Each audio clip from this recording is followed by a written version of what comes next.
Big thanks to everybody that supports the Shoot to Grill podcast, especially Northside Tool Rental. NorthsideToolRental.com. Make sure you check out all the things that they have that you can rent for the yard, for the construction site, a dingo, a bobcat, you name it. The fine folks at Northside Tool Rental, they got it. NorthsideToolRental.com. Again, thanks for your support, guys.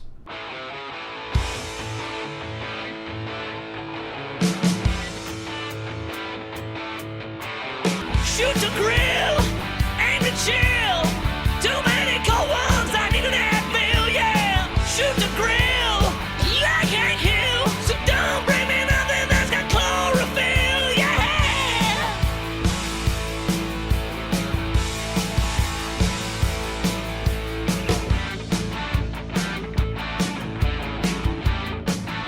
Welcome to the Shoot to Grill podcast.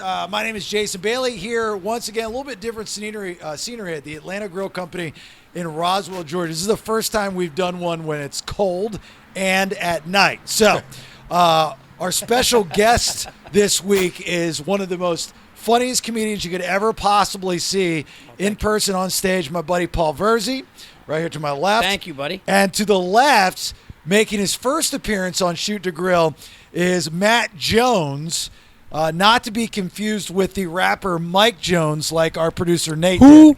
Yeah. Did you take offense to that when he said that? He's like, oh, all the black guys are Mike Jones or something like that? No, if I had a penny for every time. For every time? Yeah, I'd be, All right, so here's how this plays out. So before we get in talking everything, Paul, Matt, you're going to explain to us, because we'll have a grill cam for everybody like every episode, on your noodle. Awesome. What are you cooking for us this week? All right, so I'm cooking New York strip steaks, actually in honor of Paul. Oh, wow. Thank you. Yeah, man. So, knew you're from New York. Yeah. Figured just to give you a little taste of home down in the South, because I know you're like on a tight schedule, buddy. Yeah. So I wanted to give you a little taste of home Okay. with a little bit of our own flair, and hopefully that'll satisfy and entertain and fill your belly. Oh, man, that sounds Good. It's really good. And the meats are amazing. That sounds get great, them, man. Get them from Atlanta Steaks and Seafood.com. Terry Smith, a great dude. And once again, cooking on the Kamado Joe. So real quick, explain temperature and racks.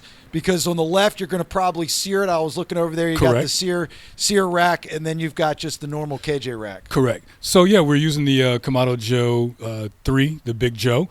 And Jason's correct. I'm doing kind of indirect and then direct grilling tonight, especially due to the cold. I would definitely kind of want to make sure that we play with the temperatures. So I'm using the regular grates on high, and then just to kind of little offset, make sure that we get the temperatures right, I am using one of the inserts to cook on, and it just gets a perfect sear. Yeah, it's a perfect. Yeah. The soapstone is like perfect. Do you know anything about this stuff, Paul? Steak, it's Do you great. know anything about these, like the Kamado Joes and the whole grilling? This is a whole cult. Well, I know like certain things about like the grates and surface, but I'd never heard of that. Yeah, it's like What's it called? It's called a Kamado Joe. Kamado Joe. No. Yeah, so you got like the big green egg, the Kamado Joe. The style of cooking is Kamado style. So it's the ceramic, dome where the convection of the heat goes around and it stays inside. I'm an amateur. Guys like Matt, these are the pros. These guys kill it. But you can totally taste the difference. One, you got to have great meats. We always say that on the show. And Atlanta Steaks and Seafood.com. They'll ship it to anywhere, by the way. And you got to have somebody that knows what they're doing. We all, us amateurs, we do it on the weekends, but Matt, this guy does it like with his pop-up around town here in Atlanta. Definitely. Mabel's back porch. Mabel's after back porch. Grandma. After Grandma. Yeah, so that's good. That's what the pop-up's named after, All definitely. right, you want to go over there? The grill cam will be on Matt's noodle. Awesome. You'll see what he's doing. The recipe and how he's cooking it will be on the website, and we're going to talk with Paul because we're on a tight schedule for this podcast. Paul just gets off the plane coming from New York. We wanted to finish up season 3 of Shoot to Grill. That's how cool Paul is, doing a solid for his boy. No worries. And then you experienced that awesome Atlanta traffic. It was funny. Got off the plane, and I was like, oh, maybe I'll be able to go to the hotel. And then the guy, the Uber shows up, and he's like, where are you going? Oh, no, here's what time you're getting there. And rushed right here, literally, from the airplane right to here. You are such a sweet man. Hey, man, you're always good to me when I'm in town on the radio. Help me sell tickets out here. And, down south is probably the toughest ticket for the Northeast comics. We always talk about that, The South is like the last to go. So anytime somebody helps you get on the radio and is cool. Plus, we always have fun on the radio. Yeah. Your show is one of my favorites in the country. So you know what? To come down here, hang with you, and eat a steak and whatever, it's all good. You're the man. It's so nice. Is it like for Southerners or different parts of the country, maybe the Midwest, they see the guy from New York coming out, they're like, not interested. I can't do the accent. Is that how it is? I mean, I don't know. I mean, I'm sure some places you go, and it's funny because, like, I even got judged like that from industry. We're like, oh, this guy looks away. He looks this way, he talks this way, but then when they see my act, when they actually see me perform, they're like, oh, it's not which is nice because I kind of blindside them, and they're like, oh, and that's seemed to happen. Now people start to know me. Things are going well. Special did great on Comedy Central, so things are going good. You know what I mean? Well, I saw, you had a birthday. His birthday's in November. Yes. November 11th. And I saw on your social media you celebrated with your buddy Bill Burr. Yes, Bill was there. My wife was there. My buddy Dom Lombardozzi, who's a great actor, was there. And, we were at Nobu, man. We were at Nobu speaking of amazing food, we were at Nobu in New York City on 57th Street. Incredible sushi. Who picked up the tab? You know what? Bill's got a lot of money. I'll tell you this. I can't say the name out of respect but I'll tell you off the air. Somebody, the wait staff came up and said we're getting ready to pay, and they said no, that's not necessary. It was paid for by this person. And then Bill was like, well, let me pay the tip, and they were like, it's not necessary. It's paid for. Celebrity? And it was That was there, not a part of your party. There was a celebrity that was not with us that took care of it. And it was, that's such a, and I was just like, oh my God. And I was just like, wow, man, it was really, really nice. But we had an amazing dinner, and it was great, man. Birthday, you got to be with close ones, you know. Did it get you any prizes? Anything good? Or are we past that? No, it was more of like dinner. Then we went out for cigars, and like it was just nice. Nobody let me take the wallet out. Nobody let me take, so it was more stuff like that. Yeah. I'm not a big, I get uncomfortable when people give me things. Oh, is that right? I've always been like that. There are some people that just love to get stuff no matter what age. I'm more of a giver than a taker. Yeah. So I don't know about you at the birthday, people giving you stuff and you're like this. Because I'm always worried that it's going to be a real shitty gift. And then you get that I got socks for Christmas look and you can't fake it. No. Yeah. Oh, no. And I grew up with a dad. My dad was like brutal. My dad, you'd give him something, and if he didn't like it, he'd be like, what'd you get? And it would just be this awkward moment where he'd be like, all right, and it would be like, so no, I like to give too. I like when you give, you're off the hook in a way. It's like you don't have to fake anything, like you said, and you feel good giving it to the person. So, but yeah, I'm not a big Last year, my wife threw me a monster party surprise for. It was the first time I ever got surprised. Yeah. And it was nuts. Yeah. It was nuts. It was for my 40th. Uh-huh. And I turned around, and it was right when the special came out, and I thought I was going to an interview. Uh-huh. And they set it up in this thing, and I walked down, and everybody was there. I got really startled by it. And it was at a place called the Brandy Library, and it was just all booze. Oh, wow. And it was tastings of whiskey and bourbon, and then a cigar roller came down, and then they were just walking around with fish and food. It was amazing. Well, she hooked that up. She hooked it up, I heard it took her about 4 months to organize. That's nice. So it was really nice, yeah. So this year I wasn't expecting, after that, you're like, after 40, I had one for my 40. I've only had 2 in my life, and I get uncomfortable with that stuff too. But it's pretty badass to know that somebody cares enough. And you know what? People take for granted what goes into it. Yeah. These people are like, if I did it, it would be awful. My kids would give it up to her because I'd leave the plans on the refrigerator. She'd come home. It would say Stacy's 40th surprise, and she'd be like, "Paul, what is it? I was going to get a drink, and it's 4 months from now. You can't do it." So the venue's calling her to confirm plans. Yes, I'm looking for a Stacy. Wait, what? She's crying. I come home. Can you remember the worst gift? I call them prizes, but can you remember the worst prize you've ever gotten? Oh man! And by who? I want to say it was a really ugly top. It was like an ugly either button down or I remember there was lime green and purple in it. And I was like, geez, what am I, in a movie playing a villain? Like, what? You want me to be the Joker? It literally was like green with like purple, and like the person was like, "You like flannels, right?" Like I remember now, and I was just like, "Yeah." Just like, but they knew. I think they knew, and then it stayed in my closet for about 4 or 5 years, and then I just my wife or someone's like, "You're donating that, right? Like just give it to somebody." But you have to keep it in case you see that person again. You have to keep it, and then here's the other thing too. They ask how it is, Yeah. and you know what I mean, because they're excited they got you something. Yeah. You know, and you gotta. In this day and age, too, social media, you gotta put it on. You're like, oh man, check out this really cool fucking green and purple shirt. I'm really bad at being mean to somebody unless I'm at a show They need it. You know what I mean? Like that's like I'll get defiant and go hard at you if it comes to that. Right. But like that's just not really who I am to like make you feel like shit like that. My boss, my old boss, we're very close, and he gave me a shirt. I really probably shouldn't say this, but he gave me a nice shirt, but it's got like books on it. Like it looks like a library. Oh yeah. And I know he meant well. I'm assuming that it was a regift. Yeah. But like every once in a while, I gotta break out the library shirt when I see him, and I'm like walking out of the house. I'm going, am I really wearing fucking books on my shirt? So the birthday was good. Birthday was great. Upcoming in 2020, you are part of an amazing lineup for the Patrice show, right? Yeah, I was asked to be on the 8th annual Patrice O'Neill benefit, which is really amazing and an honor. I opened for Patrice, rest his soul, years ago. I opened for him at Bananas Comedy Club, and I had this whole thing about him where I was like, you know, I know that he could like go at people, or like maybe he was just into such honesty, so I was afraid, and I was like, if he says something to me, I'm gonna go at him and say it. And he was just charming and nice, and I'll never forget. I performed, and I'll never forget this. And he kind of, when I was done, I was like, what's he gonna think? And he kind of gave this thumbs up, and it was really cool. So anyway, they've been doing this for 8 years.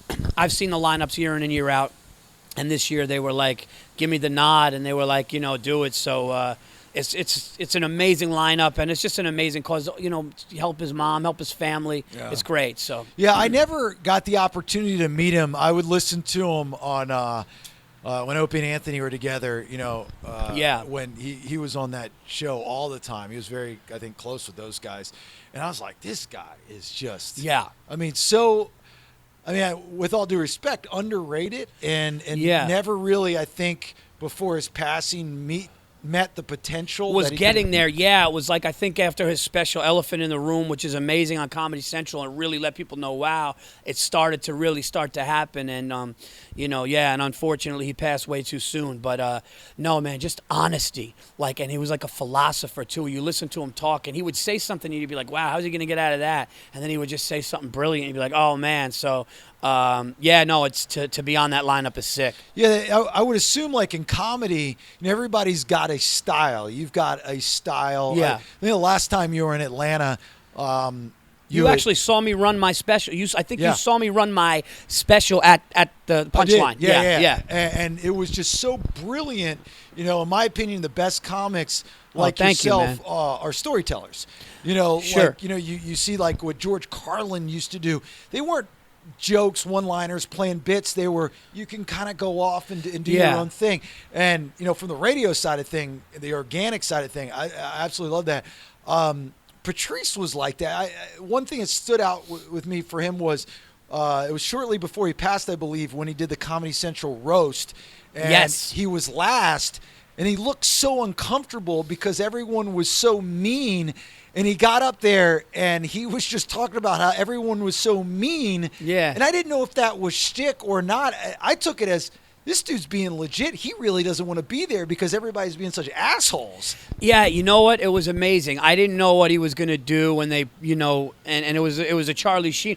And he looked at Charlie Sheen, and he was like, I wouldn't have done this if it wasn't you because I believe you're a real dude. And it was just like a really honest thing. So, I remember that. And you're right. He went totally unorthodox with the way, you know. And that's, you know, roasts are just like, and then you fuck your dead mom. And it's just like, you know, it gets a little, I like when it's friends busting chops. Right. Instead of how evil can we get. Yeah, I thought they got a little away from, you know, when Jeff Ross was the roast master up Yeah. there. And Seth MacFarlane did a great job too. And I know that Jeff Ross can't do them all, and you got to have to pass the torch. But when you would start bringing in these actors, these celebrities, that their jokes had to be written by a lot of the people that are up there. It's not real. It's almost like a sitcom now. Yeah, no, I agree. I couldn't agree with you more. I feel the same way about it. And to be honest, I don't do roasts.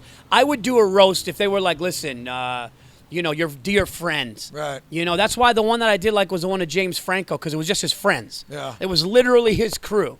And it wasn't that mean, because it was just guys that know each other. That I would do. But if they were like, hey, you don't know this guy, but do you want to do the roast of, so I'd be like, what am I going to do? The actor, James?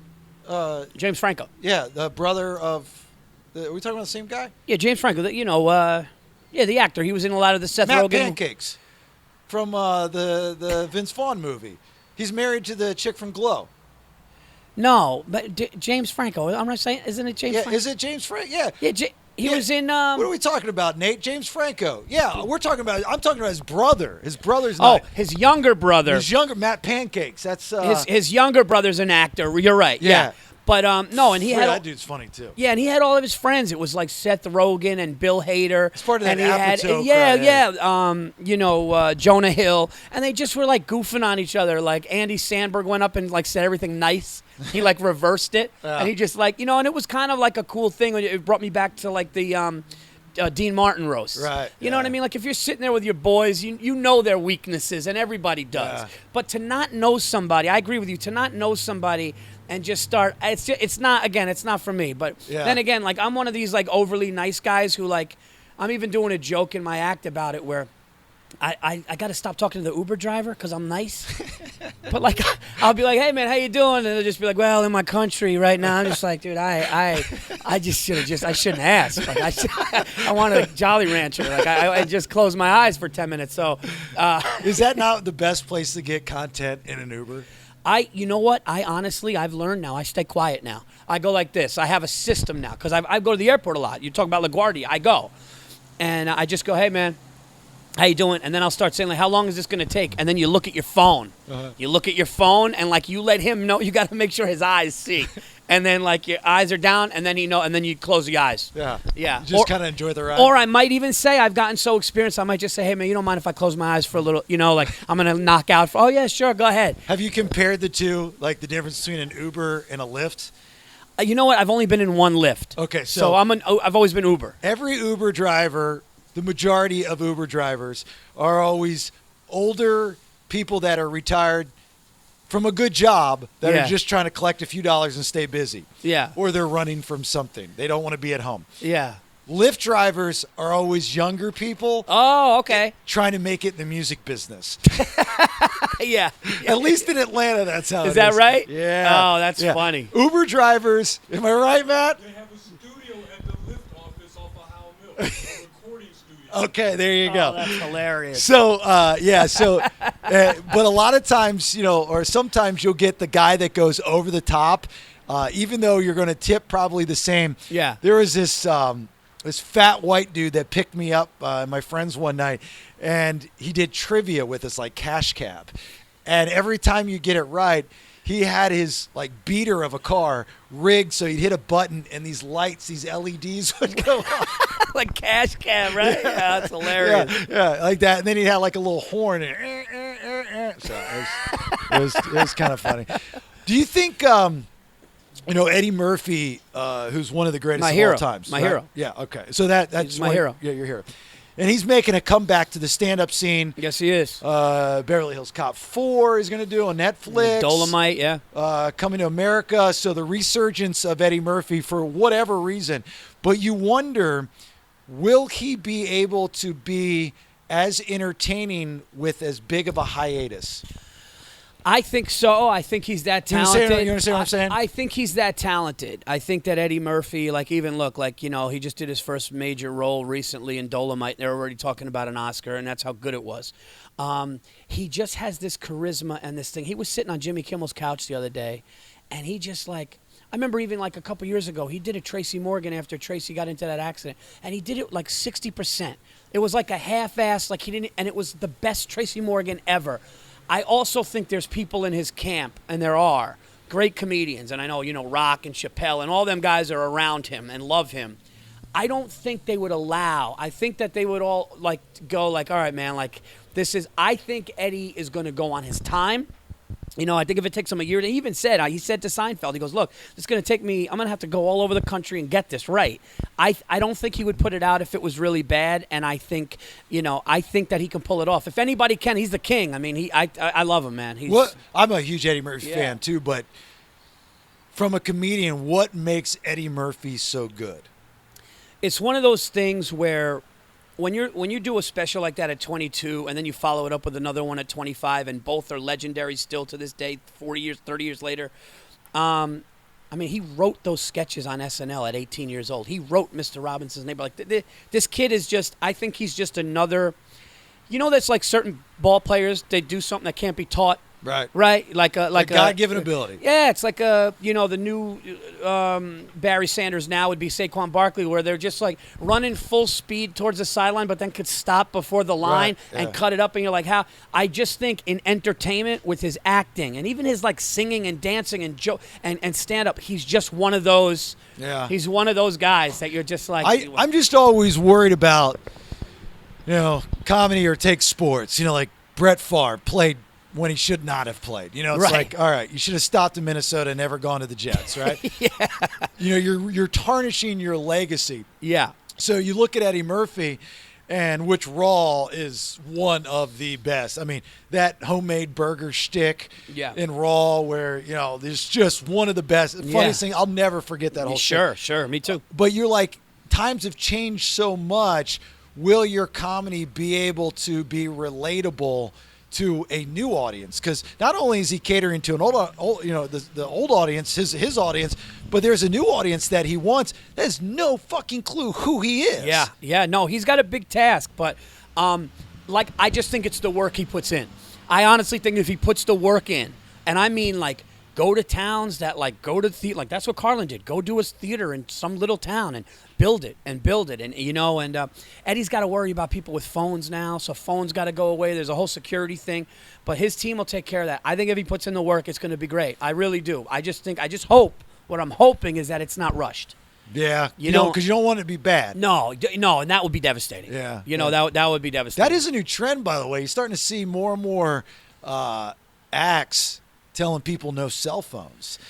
Like Tool, the band, they're going out on the road and the Comedy Cellar in New York. I just was there every night. The Comedy Cellar in New York puts a phone in a bag. That's the thing, a bag. Night. Yeah, so they got and even now smartwatches, the watches, everything, anything that can record.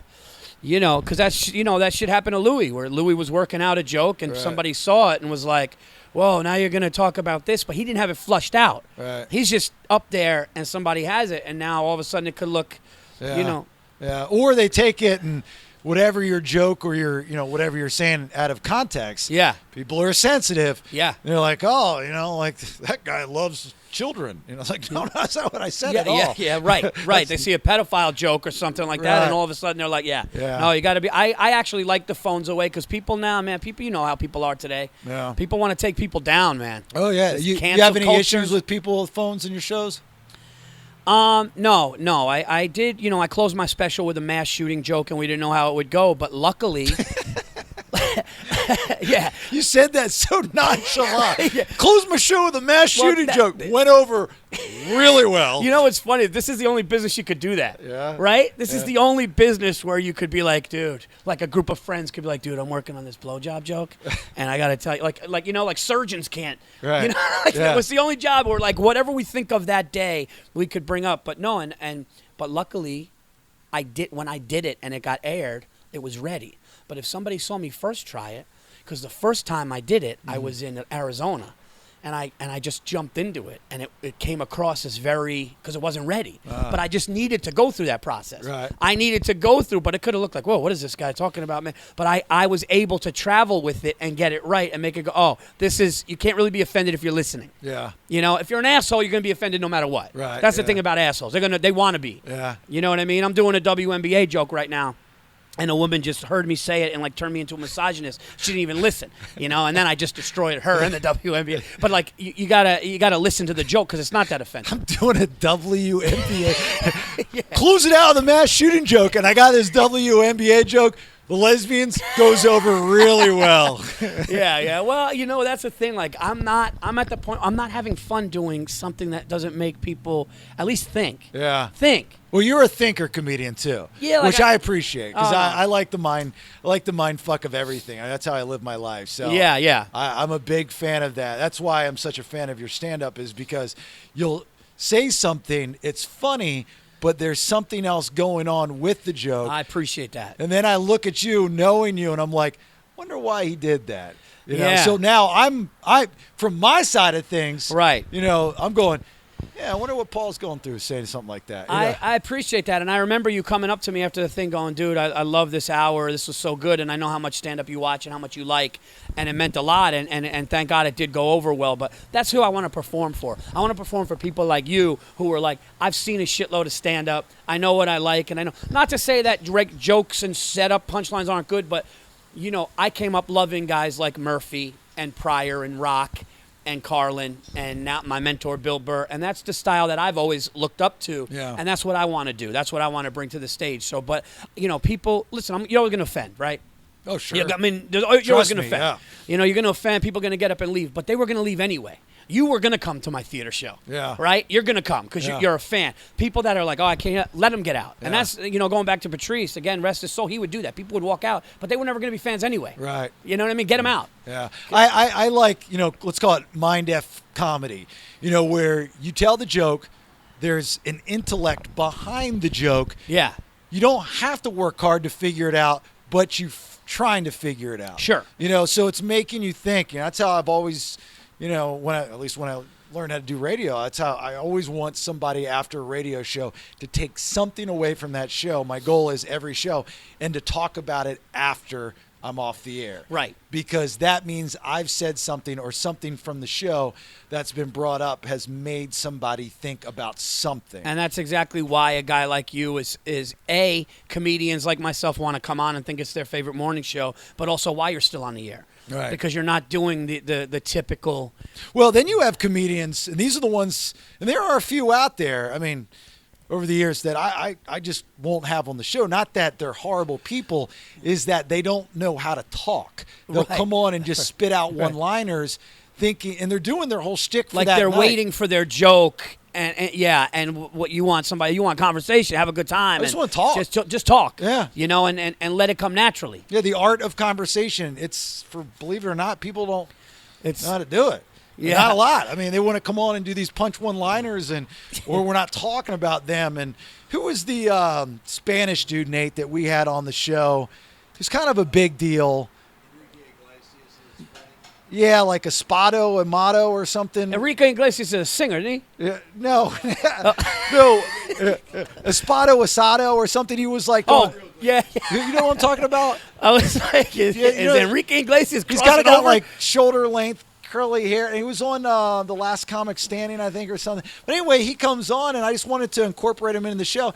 And he stops, I asked him a question, and he goes, oh, now you want to talk to me. I'm like, you can leave, bro. You don't have to be here. I'm just trying to. Oh, wow. I was like, what a dick. So I was like, you're never cut. And then he came back in town, and Jamie from the Punchline was like, you guys want him on? Nope. Oh, wow. Not happening, dude. Not going to be in there. So anyway, I don't know. But that's good, man. So, you had the special that went really well at Comedy Central. Yeah, working on the new one, man. Working on the new hour that I'm doing now. And that you're taking to where? Those negotiations are being done right now. Oh, how's that work out? Is it done? Is it shot? No. I want to shoot it. I'm not going to shoot it until February or March. Where? Do you know where? Yeah, the plan is Milwaukee. Why? Why? You know what? I did my album in New York. It was great. I did my special in New York. It was great there. But every time, the three places that I wanted to do it, I said if I don't do it in New York, the three choices were going to be Minneapolis, Minnesota, Indianapolis, or Milwaukee, Wisconsin, and Wisconsin crowds are insane. They're great. They're just they go to get distracted. They're enthusiastic. And I was like, why not, man? I always have a great time in Wisconsin. I've done 2 in New York. Why don't we go to the middle of the country and see what's up? Is that the best, like, most starved for comedy crowd out there? No, you know what? They get comedy. Comics go there all the time. They're just awesome. They're just, you just go there and you're like, these people, like when you go to Wisconsin, there's like a line of people just to thank you for going there. Like, hey man, thanks for getting, thanks for coming to our state, Paul. Appreciate you. Yeah, like I'm not used to that. I'm like, really? You know what I mean? Like you're just happy I'm here. It's like, you know, and so I was like, you know what? The crowds were great. I loved the room. You know, I was there a few times. There's a couple different theaters there, but I just love it out there. So I'm going to try to do it in Milwaukee, Wisconsin, and I'm going to try to shoot it somewhere February, March, maybe April is the plan. Do you have to hire your own production crew or? Well, we did for the one that Comedy Central picked up. This one, we're hoping to have a deal in place. Okay, so luckily the first one did well. We'll see, but you know that, and I'm fortunate. Got the new Apatow movie coming out. I'm in that. So tell me more about that. So Judd Apatow's new movie is... Because you know how big of an Apatow fan I am. Yeah, man, it was really, really awesome to be a part of it. Pete Davidson, it's a Pete Davidson movie that's going to be coming out next summer. Yeah. And, it's...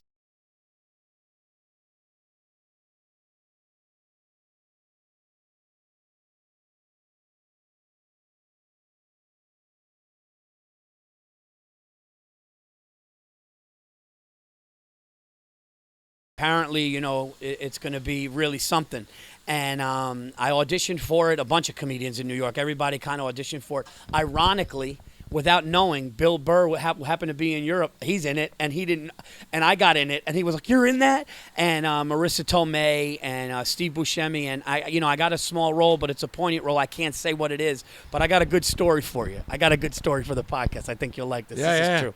So I've done like, independents, and I've done sketches, but this is my first major motion picture, Universal Studios, like big screen thing. And I go in for the read. I find out that night that I got this part that is pretty meaningful. It's pretty amazing.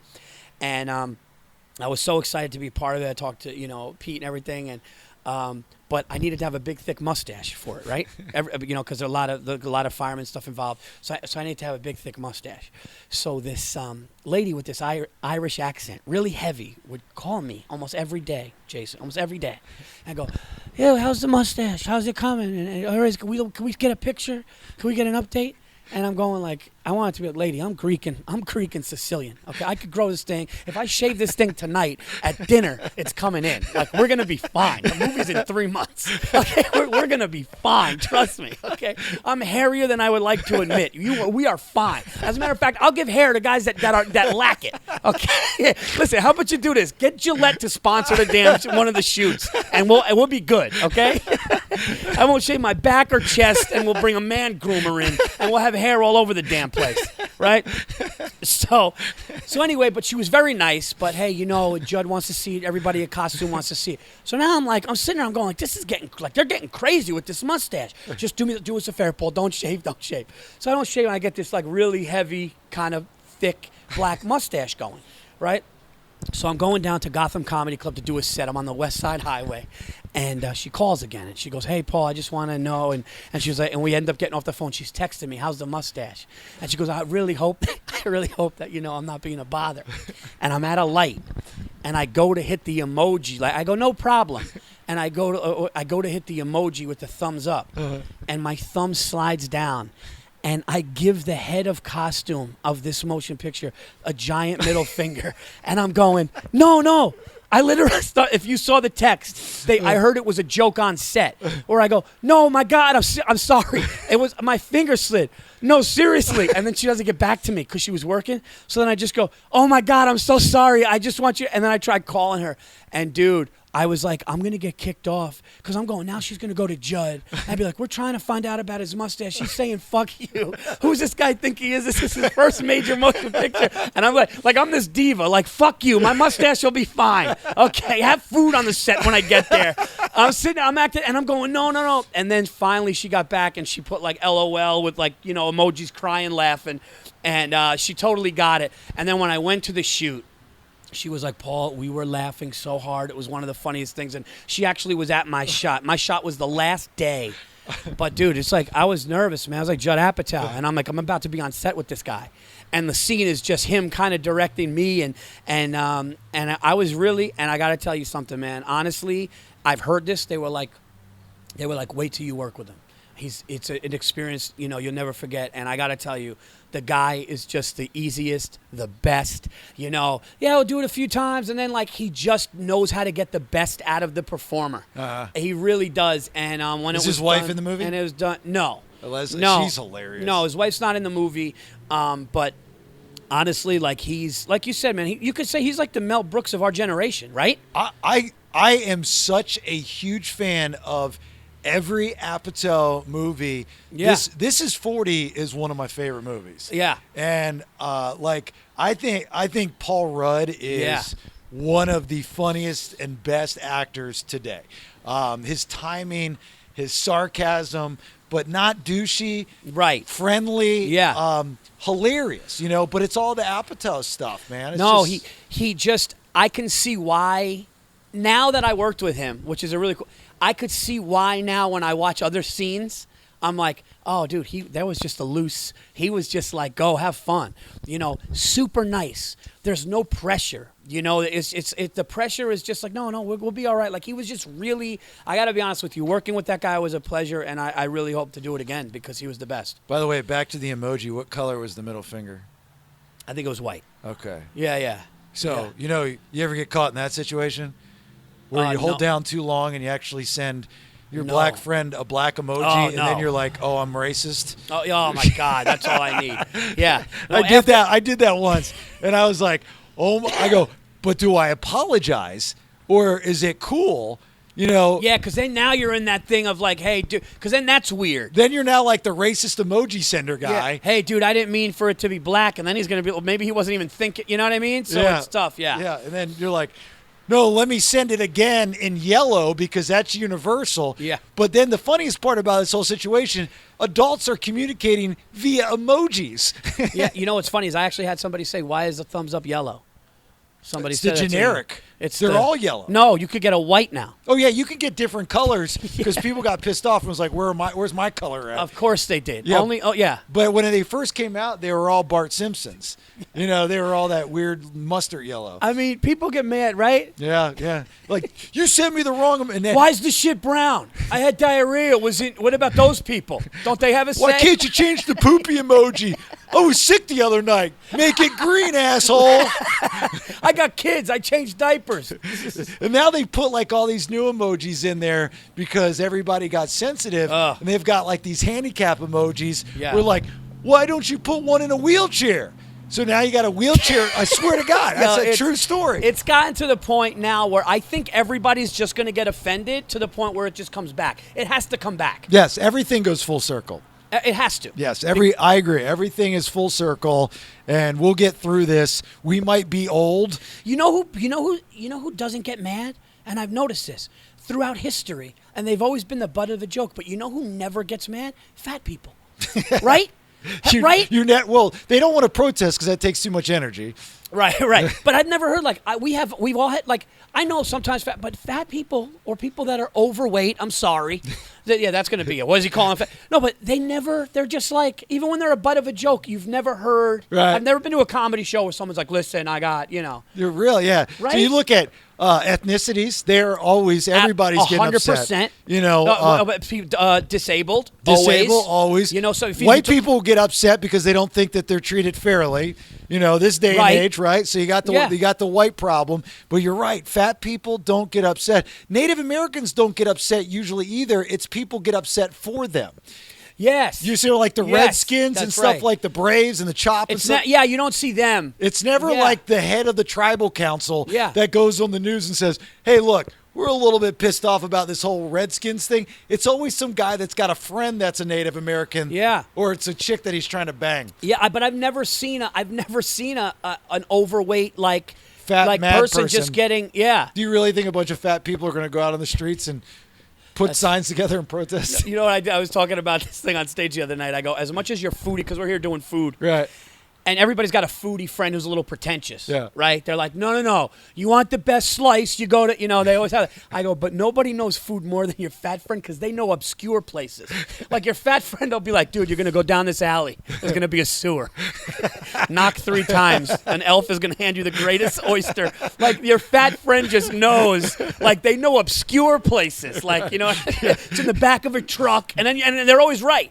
They're always right. And you're right. Everybody's got the pretentious friend that it's either a movie or a food. Where Yes. if you don't try it or you don't see it, you're an asshole. Yeah. I don't like it's funny you brought that up. I was thinking about that today, Jason. I don't like the people that are like, like they purposely go to these indie movies. Mm-hmm. They're like, no, it's about this Indian village that they weren't allowed shoes. And it's and I'm just like, yeah, dude, all right, but can we go see like Once Upon a Time in Hollywood? And we'll get to that later. Like it's always like that extra. Or can we just go to the normal movie theater and not the one that's got like 8 seats? Yeah. And the weird chick that's sitting everybody down? Yeah. Look at you over there. You all ready to go? You got some steaks? Oh. All right, bring them over, my man. I didn't know you were waiting on us. I was waiting on you. Bring those steaks and mushrooms over. Now, specifically, and this is, again, Matt Jones' first time on the Shoot the Grill podcast. He did all this research on Paul, and he's like, I'm going to make Paul, man. since he's flying in from New York, a New York strip. Oh, man. This is Jason's home. This is like my second home. Oh, okay. So we want you to feel at home. Oh, man. Look at this. Put it in front of him. We'll just This eat off is of that, man. Unbelievable. Look at that. Oh. And, sir, look at, we'll just grab off of that. You know what? It was worth the traffic. It was worth How many the traffic. podcasts do you go on, or even radio shows that do something like that? Nah, that's unbelievable. And mushrooms. Oh, my God. From LA, welcome to Atlanta with a place. That's I a sweet appreciate man right you, man. there. What is this? That's great. Yeah, So we've never had that before. Like usually we bring them out on plates because we're cheap. But my man actually went and cut a tree down. No, I don't know if he did that or not. Yeah, so This is unbelievable. I couldn't have you go out like that. The presentation is everything. No, I mean, look at this. Jason and team. Yeah, man. all right, throw us some forks, man. You only need the plates. We'll And just can eat some you- forks off that. Oh, yeah, my go ahead, God. Paul. You first. No, dude, there you first. go. Thank you, brother. Oh, man. All right, here we go. Yeah, go ahead. Yeah. Just jam that whole Where thing. you fit in, brother? Look at that. Oh, my God, the flavor. Isn't that good? The seasoning on that. Isn't that ridiculous? Thank you. Oh, my. And these are actually the Atlanta grill seasonings that we have. What'd you use? Oh. This is honestly one of my favorites. This is the Himalayan Sherpa. Oh, And then I use the Matt, use that mic, buddy. my. Yeah, sorry about that, folks. No. I use the Himalayan Sherpa Atlanta Grill Company seasoning right here, and Badass, also isn't the it? garlic and herb, and then which is right down there. And a little secret that I like to use is duck fat. So I kind of, instead of using olive oil, a little duck fat just gives it that little extra. And then I finished it, and there's actually a local butter company here called Banter Butter out of Atlanta. So I wanted to give you a little taste of Atlanta, and I use some of their. It's Where all- the hell do you buy duck fat? They sell it right inside. Oh, here? Yeah, in Atlanta Grill Company, they sell it Oh, as shit. a spray. Oh, my God. In Banner Butter, they have it at local farmers markets where I also pop up, as well as Whole Foods. So it's local, pure organic butter, hand churned. So we're giving Badass, you the man. love. This is unbelievable. And I'm not just saying that. Like, Thank you, brother. the seasoning on this. This is some of the tastiest meat I've had. And I'll be honest with you, I'm usually not a mushroom guy. Those are unbelievable.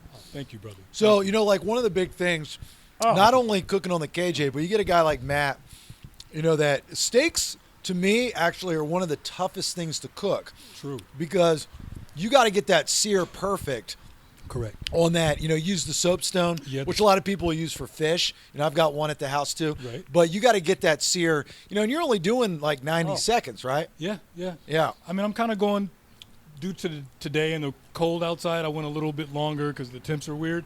But, yeah, man, you're hitting it about 30 aside. I kept them on a little longer today just to make sure that we were right for you. Dude, But, yeah, this is spectacular. thank you. I mean, this is unbelievable, Thank you man. very much, brother. All right. Well, look, let's wrap it up. You got to go a show to do. They're closing here and they kick us out. They are. Matt, I'm just gonna see. What'd you do if it was just like lights go down? I'm just sitting here. Matt, your website, social media, what? Throw it out there. So my main page, cooking page, is Kamado.Jones on Instagram, as well as Mabel's Back Porch ATL at Instagram as well. So that way you keep up with our pop-ups as well as you cook up what I'm doing. I'm usually here at Atlanta Grill Company when they do their big Kamado Joe blowouts, because I do a lot of Kamado Joe demonstrations as well. Peachtree Farmers Market, you can catch me doing a local organic thing, and as well as underground pop-ups here in the Atlanta area. Yeah, you're an amazing chef, and I hope you come back on the show. Thank you for the opportunity. You're a great dude, Paul, too, man. Thank you so much, Matt, for this. My version of Peter Luger's. That was I'm going to tell you this, and I mean this from the bottom of my heart. We went to Peter Luger's. Me, Bill Burr, Keith Robinson, and we were, I hate to say it, that day we were disappointed. This is so much beyond that. And I honestly mean that. That's huge. This is better than Peter Luger's, and I swear, and I put hand to heart, I mean that. No, you're a straight up guy. Yeah, I know that is a special thing. So thank you so much for making it for me, man. Well, make sure you tell Bill and all these guys when they come into town to make the trip up to Roswell and they get a steak like that. You know, it's going to be hilarious if you just had a line of comedians around this thing. We're just here for the steak, man. Comedians having steak. Yeah, there you go. All right, and Paul, just send everybody to paulvirzi.com. Yeah. Yeah, so wherever you're watching or listening, make sure you're going to see his stand-up in a town near you. Check out the podcast, The Virzi Effect. I'll be doing a bunch of tour dates before the end of the year is out, doing the new hours. So thank you for having me, man. Brother, you know I love you to death, so thank you very much. Likewise. All right, thanks for watching. Thanks for listening to Shoot to Grill. Again, shoottogrill.com. Northside Tool Rental, big sponsor of the show. AtlantaGrillCompany.com. You can buy anything here online. They'll ship it right to you. AtlantaSteaksAndSeafood.com. And creategraphics.net. And I think that's good. We'll talk to you again. Bye!